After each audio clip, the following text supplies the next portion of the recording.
একজন নারীকে বিবস্ত্র করে সেটাকে সোশ্যাল মিডিয়ায় পাবলিশ করে দেওয়া, সেই ঘটনায় রেপিস্ট ধরা পড়লেও যে মব সৃষ্টির যে কারিগর, যে প্রধান উস্কানিদাতা এবং পরিকল্পনাকারী, সে ছিল ধরাছোঁয়ার বাইরেই। এটার একটা রহস্য আমরা উদ্ঘাটন করেছি। আপনাদের বিভিন্ন ইলেকট্রনিক অ্যান্ড প্রিন্ট মিডিয়াতেও এটাতে এসেছে যে এই মব সৃষ্টিকারী যারা, তারা এখনও ধরাছোঁয়ার বাইরে। সে লক্ষ্যে আমরা র্যাব আমাদের কাজ শুরু করি এবং আমাদের গোয়েন্দা তৎপরতা বৃদ্ধি করি। এবং তারই প্রেক্ষিতে গতকাল আমরা এই মব সৃষ্টির যে উস্কানিদাতা বা পরিকল্পনাকারী, তাকে আমরা গতকাল অ্যারেস্ট করতে সক্ষম হই। এখানে ঘটনাটা ঘটেছিল দুই ভাইয়ের মধ্যে, শাহপরান এবং ফজর আলী। ফজর আলী যে অলরেডি যে অ্যারেস্টেড, যিনি ধর্ষক হিসাবে পরিচিত হয়েছে এবং যা তার নামে অলরেডি মামলাও হয়েছে, ওখানে ভিকটিম মামলা করেছেন। সে ধরা পড়লেও দেখা গেল যে মবটা যারা করেছে, যারা এই সোশ্যাল মিডিয়াতে এই ভিডিওটাকে ভাইরাল করেছে, তাদের কয়েকজন ধরা পড়লেও এটার যে উস্কানিদাতা তিনি ধরা পড়েননি। তো সেটা নিয়ে আমরা কাজ করি এবং সেখানে আমরা দেখতে পাই যে শাহপরান এবং ফজর আলী, আমাদের যে আসামি আজকের অ্যারেস্টেড, তার নাম শাহপরান, এবং যে ধর্ষক ছিল সে ফজর আলী, এরা দুই ভাই ছিল। এই দুই ভাই এই ভিকটিমকে বিভিন্ন সময় দীর্ঘদিন যাবৎ উত্ত্যক্ত করে আসছিল। সো উত্ত্যক্তর প্রেক্ষিতে এই দুই ভাইয়ের মধ্যে একটা দ্বন্দ্বেরও সৃষ্টি হয়। সে প্রেক্ষিতে বিগত 2 মাস পূর্বে তাদের মধ্যে একটা পারিবারিক বা গ্রাম্য পর্যায়ে একটা সালিশ হয়। সেই সালিশে এই ফজর আলী ছিল বড় ভাই এবং শাহপরান ছোট ভাই। এই দুজনের মধ্যে সালিশে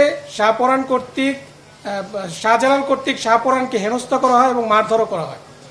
সে প্রেক্ষিতেই শাহপরান তার এই বড় ভাইয়ের প্রতি একটা প্রতিশোধ নেওয়ার চিন্তাভাবনা করে। এই ঘটনা যেদিন ঘটে তার 15 দিন পূর্বে ভিকটিম তার স্বামীর বাড়ি থেকে তার বাপের বাড়িতে আসে এবং এই ফজর আলী, যে কিনা ধর্ষক হিসাবে অ্যারেস্টেড, সে এই ভিকটিমের মাকে সুদের বিনিময়ে 50,000 টাকা ধার দেয়। সো সেই ধারের টাকা আদায় করার জন্য মাঝে মাঝে তাদের বাসায় যেত।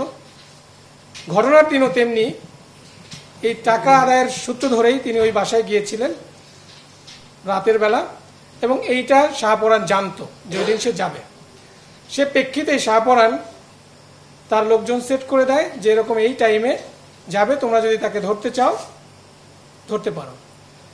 এবং সে তার সেই প্ল্যান অনুযায়ী, পরিকল্পনা অনুযায়ী ওই দিন রাতে যখন ফজর আলী তার ওই ঘরের ভিতরে ভিকটিমের ঘরে প্রবেশ করে, তার কিছুক্ষণ পরেই এই শাহপরানের লোকজন ভিকটিমের ঘরে প্রবেশ করে এবং তাকে বিবস্ত্র করে ভিডিও ধারণ করে সেটা পরবর্তীতে সোশ্যাল মিডিয়ায় ছড়িয়ে দেয়। সঠিক মাত্রার কার্বন কম্বিনেশন বৃদ্ধি করে পাইপের ডাক্টিলিটি ও হেভি লোড নেয়ার ক্ষমতা। Falcon MS pipe. পরবর্তীতে আমরা এটা জানতে পারি। জানার পরে আমাদের একটা চৌকস অভিযানিক দল গতকাল এই শাহপরানের যে রহস্যটা সেটা আমরা জানার পর তাকে আমরা গতকাল কুমিল্লা থেকেই অ্যারেস্ট করা হয়। এই ছিল মূলত যে মব সৃষ্টি এবং সোশ্যাল মিডিয়ায় ভিডিওটাকে ভাইরাল করার পিছনের নেপথ্য কাহিনী।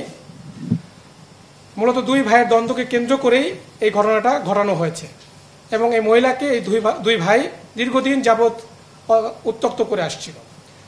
সেটাই ছিল মূলত ঘটনা। এটার এই লক্ষ্য আপনারা অলরেডি জানেন যে ধর্ষক সহকারে 4 জন উত্ত্যক্তকারী, 4 জন মবের সদস্য এবং যে প্রধান পরিকল্পনাকারী, গতকাল আমরা তাকে অ্যারেস্ট করেছি।